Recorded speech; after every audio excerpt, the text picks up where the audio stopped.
des partenariats mutuellement bénéfiques. Une usine pour transformer l'eau de mer en eau potable, le projet est stratégique, mais il avait été suspendu le temps de renégocier.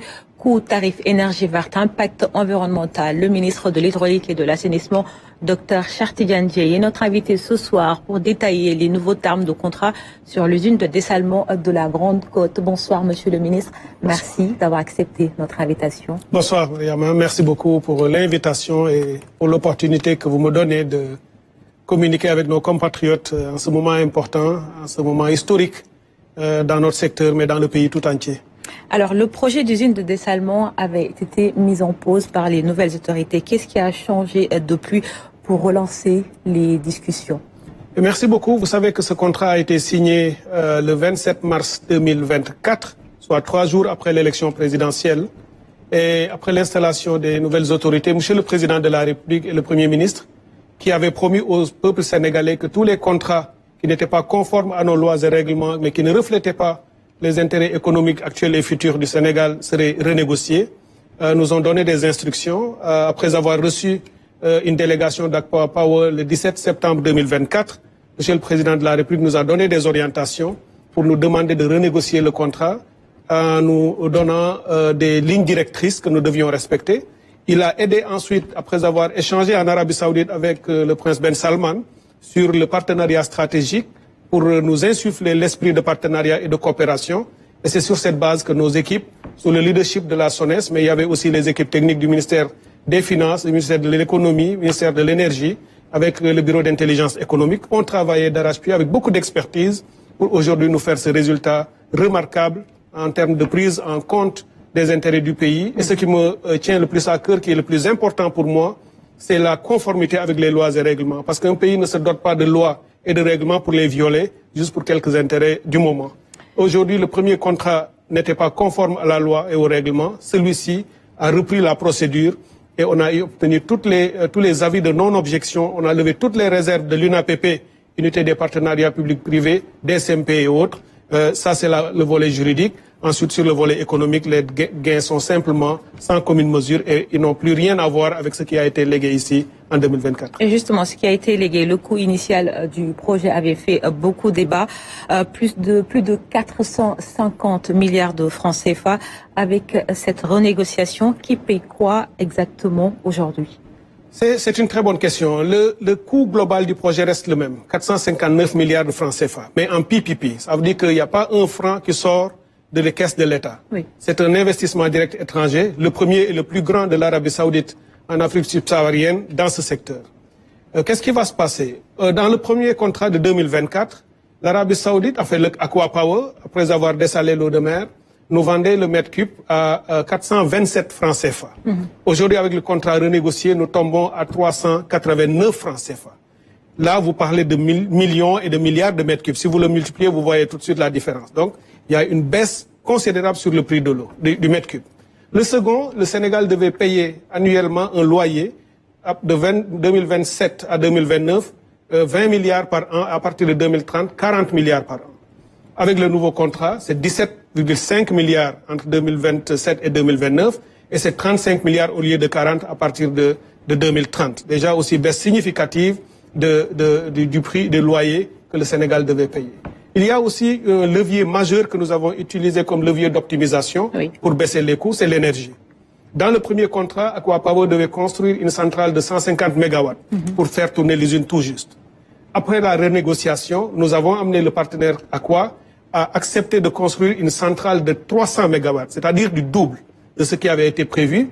Les 150 feront fonctionner l'usine, les 150 supplémentaires seront revendus à la Sénélec, ce qui est important, et le prix de cession et de vente à la Sénélec est de 18 francs le kilowattheure, ce qui fait partie des prix les plus bas. Sénélec n'a pas encore un prix aussi bas d'achat d'énergie qu'il peut rétrocéder aux Sénégalais aussi à des coûts très significatifs. Donc ça nous fait à ce niveau-là un gain énorme. Mais l'autre qui est le plus important, c'est que dans le premier contrat, c'est Aqua qui venait, qui créait son entreprise au Sénégal, qui gérait une usine et qui gagnait son argent. Avec le contrat renégocié, avec un bel état d'esprit d'ailleurs de nos partenaires saoudiens, parce qu'on était dans une démarche de partenariat stratégique, ils ont accepté de lâcher du lest sur beaucoup de choses. Aujourd'hui, SONES va être actionnaire dans l'unité, la société à créer, qui va gérer l'usine, l'eau. Et Sénélec va être actionnaire dans la société qui va gérer l'énergie. On n'avait pas ça dans le premier contrat. Mais quand vous prenez des parts dans une entreprise, vous cherchez de l'argent et vous achetez vos parts. Ça, c'est ce qui était attendu même. Mais dans nos renégociations, nous avons pu obtenir que cet argent ne sorte pas des caisses de l'État, pas dans le budget. C'est l'Arabie Saoudite qui nous le prête dans un taux concessionnel pour nous permettre d'être actionnaires. Mais, Monsieur le ministre, qu'est-ce qui garantit que ces engagements seront respectés par l'autre partie? Mais par la signature d'un contrat. L'Arabie Saoudite est un pays sérieux. Aqua Papua fait partie des plus grandes compagnies au monde dans le domaine du dessalement de l'eau de mer. C'est une compagnie qui est crédible, qui tient à sa crédibilité, qui a déjà plus d'une vingtaine d'usines de dessalement dans le monde et qui produit des millions de mètres cubes d'eau dessalée chaque année. Ce partenaire qui vient au Sénégal et qui nous dit, au moment où certains peuvent douter par nos situations financières actuelles, vous l'avez dit dans vos titres, pas plus tard que hier, une agence de notation internationale, Standard & Poor's, dégrade la note du Sénégal et pose des questions de fiabilité, de confiance. Qu'est-ce que vous leur répondez? Mais ce que je réponds, c'est cette signature, c'est ce contrat. L'Arabie Saoudite est un pays sérieux, qui tient à sa réputation, comme je l'ai dit, et qui a l'intelligence de ne pas poser des actes anodins. S'ils n'avaient pas confiance au Sénégal, ils auraient trouvé le moyen de se retirer. Mais au moment où d'autres doutent, ce pays qui pose un acte sur 459 milliards sur 30 ans n'est pas seulement en train de regarder les problèmes conjoncturels du Sénégal, parce que ce sont seulement des problèmes conjoncturels, financiers. Le Sénégal n'a pas de problème économique, c'est financier. Ce pays est en train d'investir sur ce que nous promettons de devenir. Le Sénégal promet de devenir, dans les années à venir, un pays stable, résilient, fort, économiquement en transformation. Et l'Arabie Saoudite est en train de miser et d'investir là-dessus. Vous avez entendu d'ailleurs le représentant dire, désormais, nous allons avec le Sénégal et ils nous ont promis de passer par le Sénégal pour investir en Afrique. Et dans le domaine du dessalement, c'est ça l'intérêt de les d'avoir SONES et Sénélec dans les usines à créer. Parce que lorsqu'il y aura des investissements à faire dans d'autres pays de la sous-région, Côte d'Ivoire, Nigeria, Ghana, s'ils veulent des usines de dessalement, c'est l'usine, la société sénégalaise avec SONES qui sera la porte d'entrée pour aller dans la sous-région. Ce qui nous donnera une position stratégique dans ce secteur important qui a vocation à grandir. Le dessalement va devenir dans les années à venir le secteur dans l'hydraulique le plus important, puisque les pays auront tendance à préserver les eaux souterraines pour aller vers les eaux de surface et l'eau de dessalement de l'eau de mer. Mais le Sénégal sera un moteur dans ce domaine-là. D'ailleurs, ça aussi c'est important sur les gains que nous avons obtenus. Il y aura un institut de formation que Aqua va créer au Sénégal pour nous permettre de bénéficier du contenu local et de faire en sorte que les gains restent dans le pays. Et vous avez parlé de beaucoup de gains. Le Sénégal apparemment va gagner beaucoup de choses. Mais concrètement, est-ce que le prix de l'eau va également baisser pour les populations? Alors, dans les années à venir, c'est ce qui va se passer. Et ça n'a même rien à voir avec le contrat. Parce que le président de la République, le Premier ministre et tout le gouvernement, ils nous ont donné des instructions en disant qu'il faut tout faire pour aller vers la baisse du prix de l'eau. Et pour en donner la preuve et matérialiser cette conviction qu'ils ont, c'est que lorsqu'on est arrivé ici, je l'ai déjà dit, moi j'avais trouvé dans mon bureau un arrêté interministériel qui était déjà signé par mon prédécesseur, qui disait on augmenterait le prix de l'eau. C'était déjà fait, c'était une question de temps. Quand j'en ai parlé aux plus hautes autorités, le président a donné des instructions au Premier ministre pour m'encadrer et me dire on n'applique pas cet arrêté interministériel et on garde les prix tels qu'ils sont, avec la volonté de les baisser. Et maintenant, la preuve que nous sommes en train de tout faire pour baisser les prix, et ça arrivera, c'est le levier d'optimisation sur l'énergie.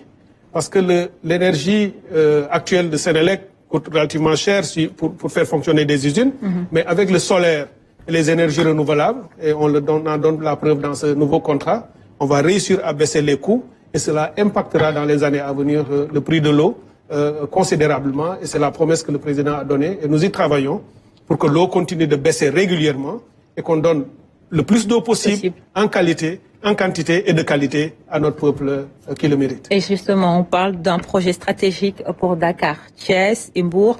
En volume, quelle réponse cette usine va-t-elle vraiment apporter à la demande en eau potable? Alors, l'usine va produire 400 000 mètres cubes jour en 2 phases. C'est important de le mettre et il faut le mettre en perspective sur d'autres grands projets transformateurs. Aujourd'hui, nous sommes à 763 000 mètres cubes jour à peu près.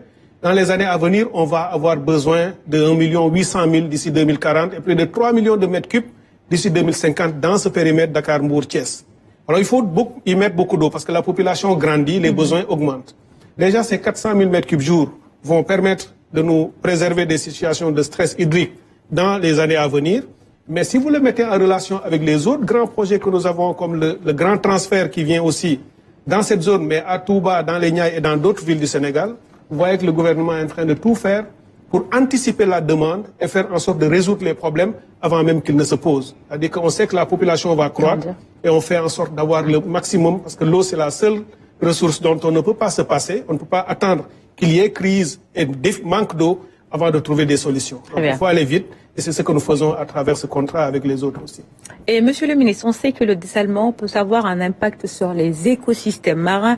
Quelles garanties avez-vous prises pour limiter les effets sur l'environnement? Alors, vous avez très bien fait de la poser cette question. C'est aussi un volet important de cette stratégie, ou en tout cas de ce contrat. Après les études de faisabilité, il y a tout le volet d'études d'impact environnemental et social qui sera fait dans les règles, en prenant en compte ou en respectant toutes les procédures et tous les standards internationaux. Je vous l'ai dit, Aqua est une compagnie crédible, fiable, qui tient à sa réputation, et le respect des normes environnementales et sociales en fait partie.